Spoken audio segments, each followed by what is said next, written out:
Leviticus. And Leviticus, as we all know it, we usually have a little bit of kind of like maybe a setback from Leviticus, right? I mean, it's not like Genesis with all the stories, and then Exodus, the drama coming out of Egypt.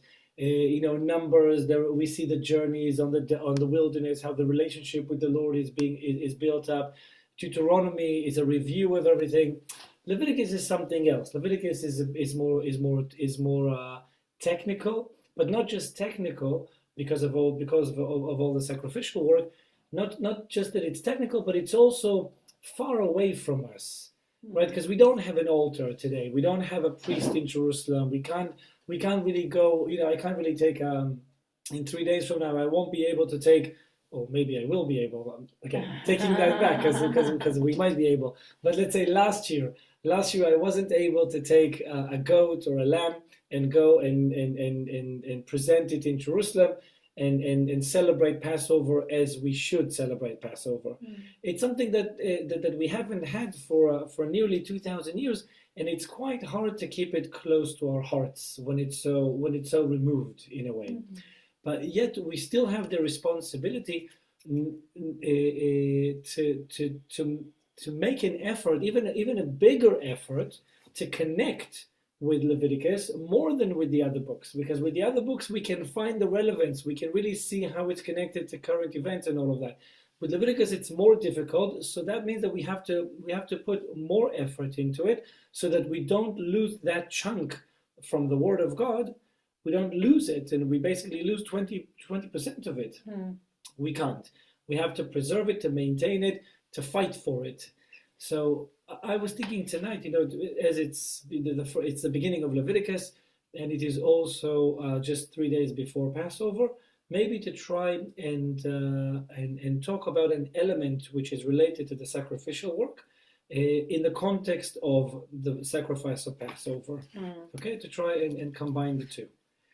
The sacrifices. A sacrifice in Hebrew is the word korban.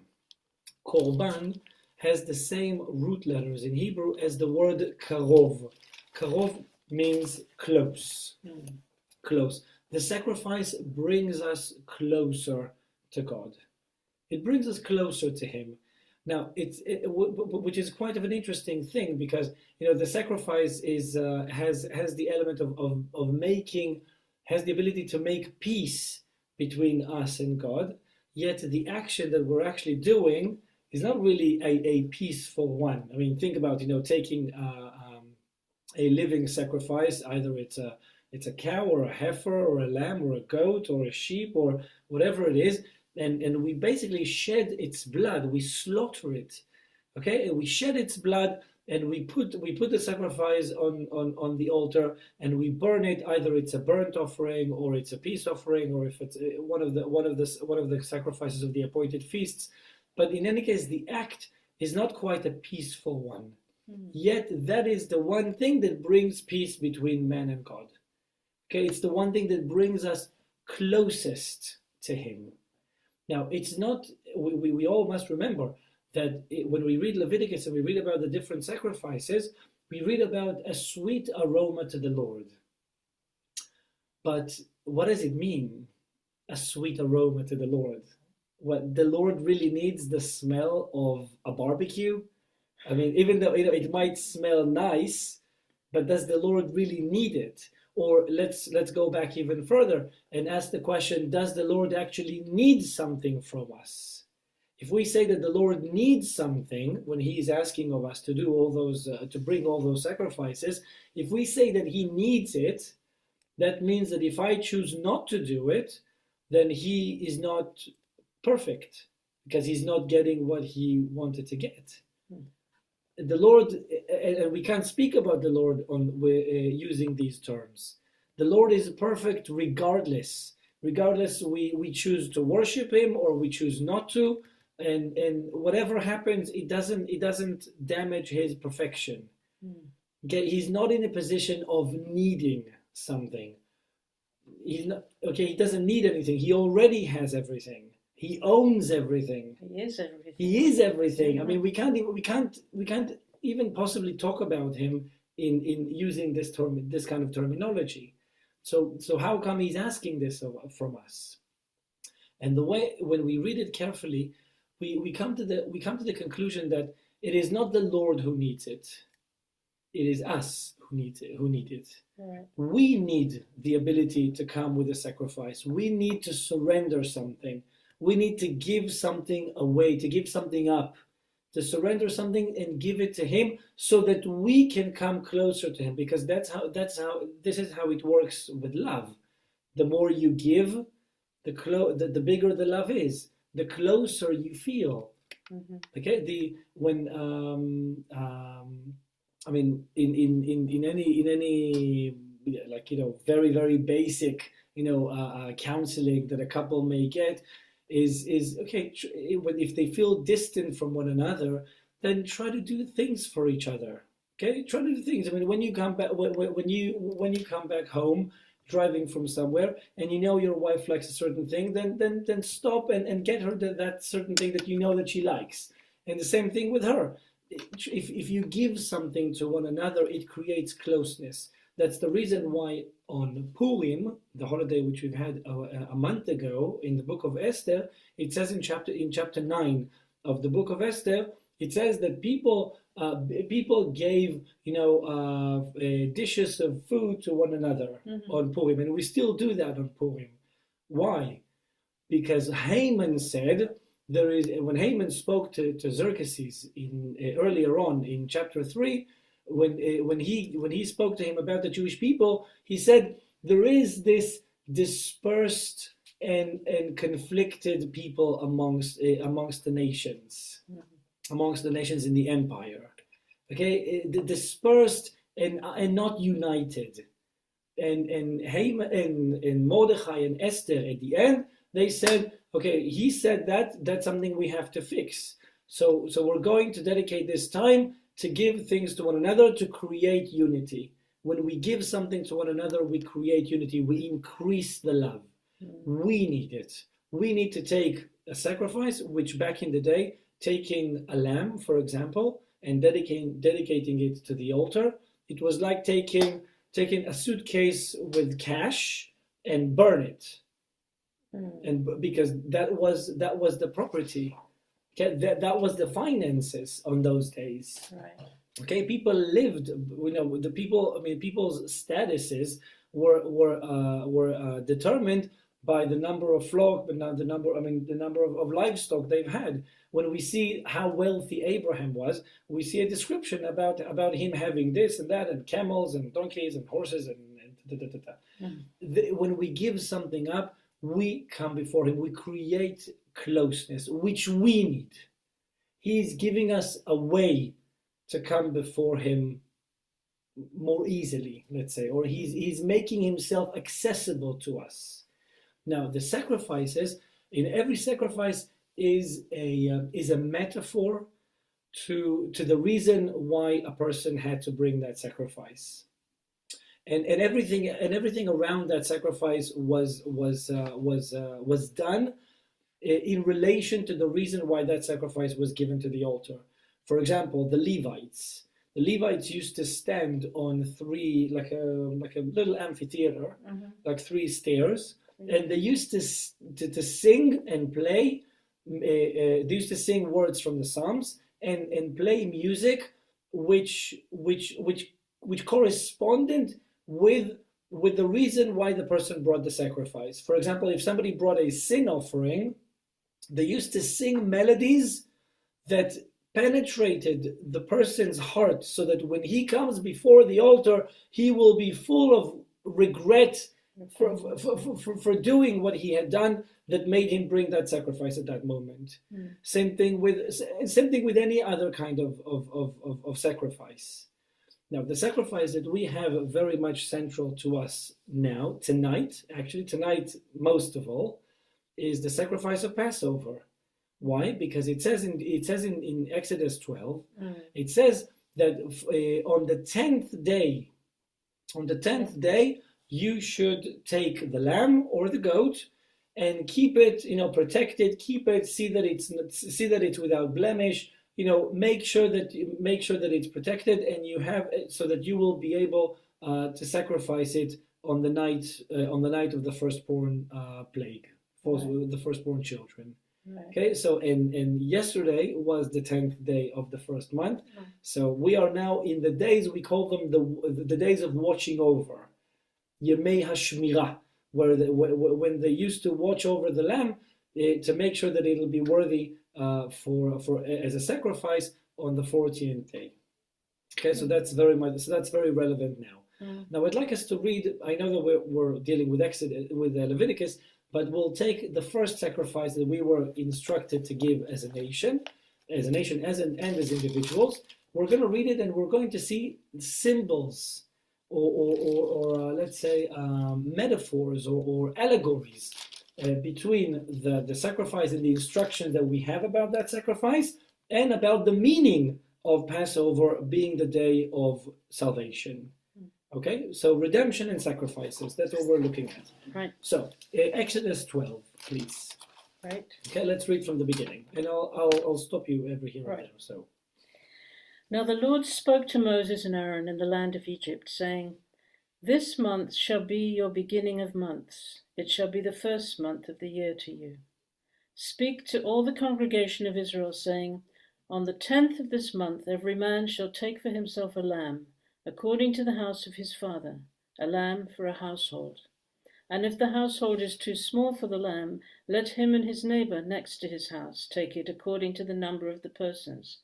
According to each man's need, you shall make your count for the lamb." Okay, according to each man's need. Okay, so basically, what we need to do is the number of people taking a lamb should be the number of people who can eat the entire thing. Right. Okay, there is a very important rule about the sacrifice of Passover, which we're going to see later, which corresponds with these verses, and that's the fact that none can be left for the next morning. Okay, they need to sacrifice it, and they need to eat it during the night, but none should be left for the next morning. So then, can you just explain verse 10? Because Well, I know you. Okay, fine, go. Yeah, because it says you shall let none of it remain until morning, and what remains of it until morning, you shall burn with fire. Yes, you should burn with fire. Basically, eliminate it. Okay, you can't use it on the neck. You can't use it. Now there are a few things that we need to. Now there are a few things here that are that relate to redemption and the idea of redemption, of salvation. First of all, faith. Think about it. The people are leaving, and they're going out to the wilderness. It's the most dangerous place there is. They don't know what they're going to eat. They don't know what they're going to drink. Okay, as much supplies as they can take with them, it'll be done in 3 days. Okay, we're talking about millions of people. Okay, leaving. I could imagine. Okay, try to really. I mean, that's what it was. Mm-hmm. And the Lord is saying, do not leave anything for the next morning. It's the same thing with the manna bread. When the manna bread came down, the Lord said, you mustn't leave anything to the next day. You must be with faith that the Lord will provide on the next day as well. Mm. That's with the manna bread. With the sacrifice of Passover, it's the same thing. You do not use it for your own personal purposes. Eating from the sacrifice is not physical eating. It's a spiritual act. Tomorrow you will be eating because you are hungry. But tonight you're not eating because you're hungry. It doesn't matter if you're hungry or not. You're going to eat it. It's a spiritual eating. It's a spiritual thing. On the next day, it's gone. Okay, the time is gone. And with redemption, it's the same thing. We're going through a spiritual process, which takes a lot of faith. And not only that, we have to do it together, in unity. We have to come together, either the household, or with the neighbors, or with the friends, and we have to come together and consume that particular sacrifice during that night. A single person alone can't do it. You can't handle what's coming ahead of us in time of redemption, when the Lord is going to deliver a new era into the world. And I'm talking about now, I'm not talking about thousands of years ago. Big things are happening in the world. We know that. We see that with our naked eyes. It's huge. It's huge. Light versus darkness, good versus evil. We see it with our eyes. Evil is not hiding anymore. It's there. It's out there. We can see it. The question is, are we going to be brave enough to say that is evil? But it's right. It's no disguise anymore. It's right there. The words are being said. The words are being said. And we can really see what corresponds with the word of the Lord and what doesn't. Yeah. These elements of the sacrifice of Pesach, the element of faith and the element of obedience, we have to keep this the way that it is. Otherwise, you're not doing it. The observation about it being a spiritual matter, not a physical one. Yes, you shed blood. Yes, you roast the meat. Yes, you sit around it and you eat it and you come to yes, but it is not physical. It's a spiritual thing. And lastly, and we're going to continue in a sec, but lastly, from these verses, the element of unity. We must stand together. There is nothing that pleases a parent more than seeing his children, her children, getting along, coming together in unity for one purpose, which is a good purpose, to satisfy their parent, to satisfy their father. So the element of unity is also very important in the sacrifice of Passover, but more than that, in the entire idea of salvation. We must go through it together. It's not about a single person doing it by themselves. No. Right. Okay, let's continue. Yeah, where did I get to? 5. 5? Thank you. Your lamb shall be without blemish, a male of the first year. You may take it from the sheep or from the goats. Now you shall keep it until the 14th day of the same month. Then the whole assembly of the congregation of Israel shall kill it at twilight. Okay. Yeah, it needs to be a lamb, a male lamb. We know that in nature, the Lord created nature in the beginning in Genesis. Everything was created according to male and female. We see it with the gender, of course, male and female, but we also see it in other, let's call it, forces of nature. There are forces that are considered to be male forces, and there are forces considered to be female forces. Yeah. For example, the heavens. The heavens is like a male. They give, they pour down rain, but the earth is female. The earth takes the rain, it receives it, and produces something with it. It yields fruit. Everything is male and female. Everything. If you take the tree, so we have the roots, and we have the branches, we have the leaves, we have the fruit. Everything is divided according to male and female. The male force is a giving force, and the female force is a receiving in order to give back. Okay, there is this movement. The male gives, the woman receives.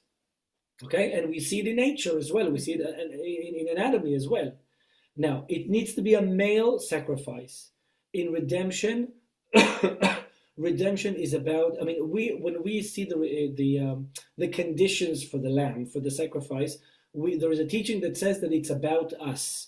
It's about how to prepare ourselves to salvation. Be giving. We have to be proactive. Okay, and to give, to show grace, to maximize our potential as creatures who were created in His image, in His likeness, and He gives eternally. So it needs to be a male. It needs to be a year-old. A year-old is a metaphor for being not blameless, spotless or flawless, without blemish. Right. Okay, it is not an animal that went out to the field and worked or did this or that. I mean, usually they're kept more protected, more protected, and it keeps them from having that blemish. When we think about it spiritually and our need to be worthy for time of salvation, it's keeping ourselves like children, like babies, without blemish. Okay, not spiritually scratched in any way. We see that It's interesting, just as you say that, it was one of the things that Yeshua said, like, if to see the kingdom of God, you have to be as a child. Really? Yes. But to what extent? I mean, what is the meaning? Well, it's about that ability to receive, to see, to that our hearts, that what children are like. They really do receive, and yeah, they receive automatically. They're not connected so much to the tree of knowledge as we are as grown-ups. That's definitely. We also see that the sacrifice needs to be looked after, needs to be watched over, supervised, okay, with an open eye on it, so that nothing happens to it. It goes without saying how we have to supervise ourselves to stay worthy for the time of salvation. So these are very, in terms of bringing that into the now, then these few days here, just before Passover, before the sacrifice that you can't bring, as it were, the physical sacrifice, but so it's our hearts being pure, and I think a better word now that corresponds with the time of the year, this time of the year, clean. Not for no reason we clean the entire house, like everything. Okay, if you ask my wife, she will tell you that it's not the house that she's cleaning. She feels that she's cleaning on the inside. Okay, it's taking out all the dirt from inside. It's cleaning the rooms of the heart, not necessarily the rooms of the house. All right. Okay, and there's a lighter feeling in that. Now, can I just say something? Please. Having kept sheep, one of the things that you do with ram lambs is that you have to keep them separate from the flock after they get a bit older, because you do not want them to have any hanky-panky. They're too young, but obviously there's hormones who want them to, so you protect them by keeping them away. Very true. Let's continue. Let's read a little bit further. Okay. Verse 7. And they shall take some of the blood and put it on the 2 doorposts and on the lintel of the houses where they eat it. Then they shall eat the flesh on that night, roasted in fire, with unleavened bread, and with bitter herbs they shall eat it. Okay, so we have the element of the blood.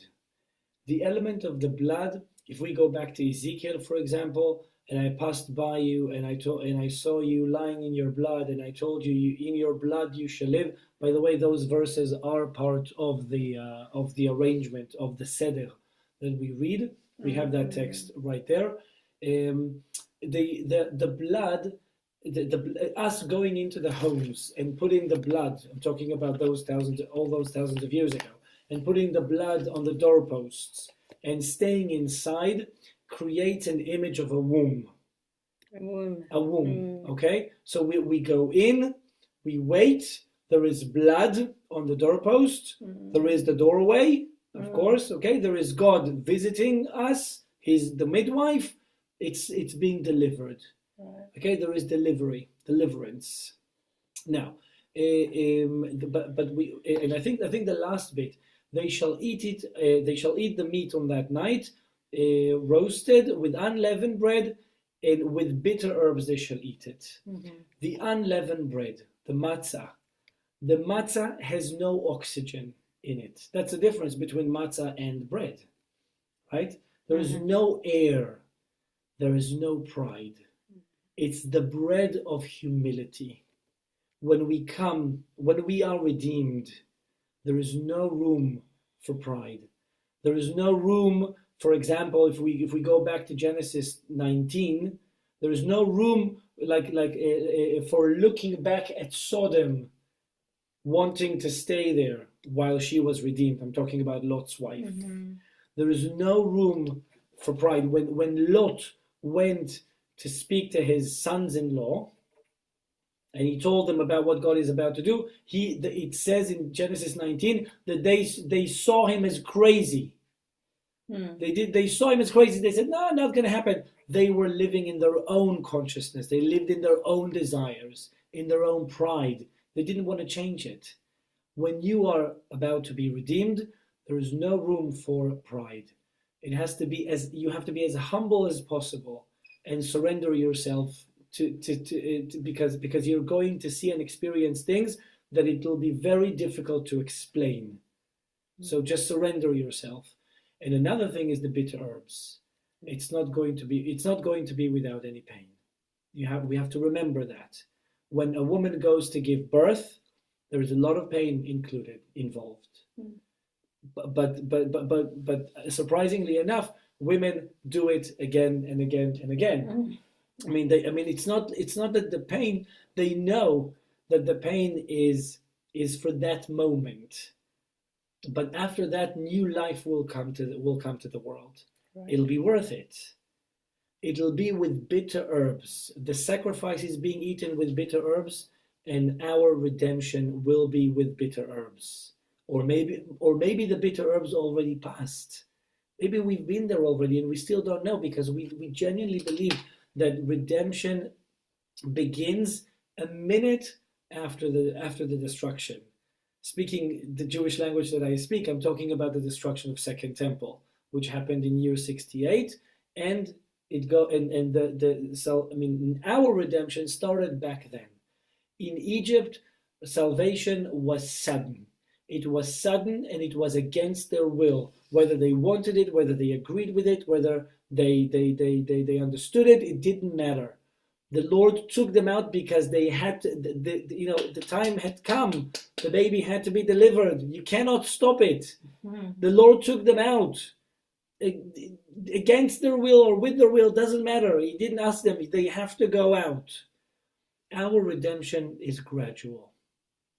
It's one step at a time. One step at a time. It is not as sudden as it was back then. Their redemption was miraculous. It was with bricks of ice, with flames of fire captured inside, and we can't fathom the kind of miracles that they witnessed as they were taken out of Egypt. Yeah. Our redemption is more natural. It is not as miraculous as theirs. It's natural. It's in nature, and the challenge in that is that you have to have a lot of faith to know that it's not just a coincidence that this happened and that happened and that happened, but the Lord is weaving the whole thing. The Lord He's writing the story here. There is a whole plot, and one thing leads to the next, and one thing leads to the next, and one thing leads to the next, and only like that we can be redeemed. Mm. Our salvation is slower, and our agreement and acceptance is crucial. It's crucial. Back then, it didn't matter. Mm-hmm. Now it does matter, because we partner with Him. Our salvation is far bigger, I would say, and it's far more powerful, because the outcome of it would be a relationship between man and God that will never be broken. Mm-hmm. What happened back then was broken 3 days later. Mm-hmm. They saw the sea being split in half. They walked in the middle. The Egyptians drowned.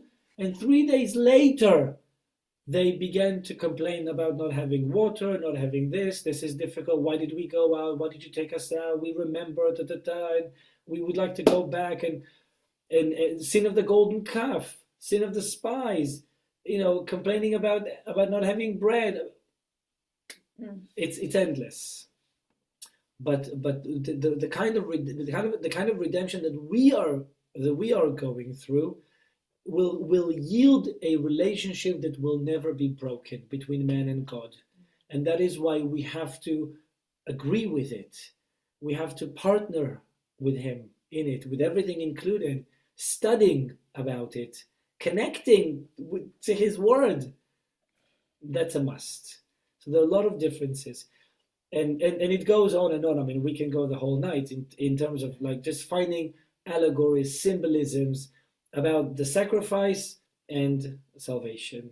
Salvation, redemption of back then, but also our salvation in our time. Amazing. So sacrifices, if we want to go back to Leviticus, sacrifices are with a lot of symbolism. Yeah. It's a lot of symbol, and we are the ones who need it. It's not about him needing it. We need it so that he is more accessible to us. You know, it's you talk about the symbolism, and I think, you know, I can see how as the Jewish people you keep this alive, and you say you have to work hard to keep alive. I think for many Christians, we've always been in that place where we've had to kind of make do with what's this, you know, what's the spiritual equivalent of this, and we don't kind of get it in the same kind of way as something very real. It's a story. It's I believe, and I thought it's not about what I believe, but what I read is that God chose a people that will walk before him differently than the other nations. Everybody must walk before him. Yeah. Everybody. God didn't create us, you know, just for no reason. Mm-hmm. We must all human beings must come in the end to the recognition about God as our maker, Father in heaven, and the sovereign. Yeah. There is one nation that was chosen all those years ago to walk before him differently on behalf of the rest of the nations. And I say to people on my end, I mean on my circle, that we have to remember that it's not about us alone.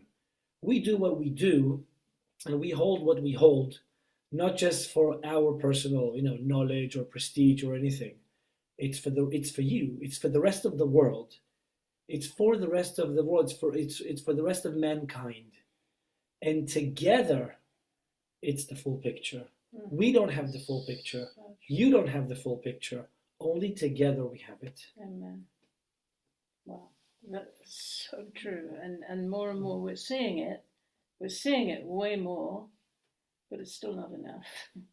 There is still a way to go. Long way to go. Yeah, but hopefully we'll finish it by Sunday, by Saturday night. Well,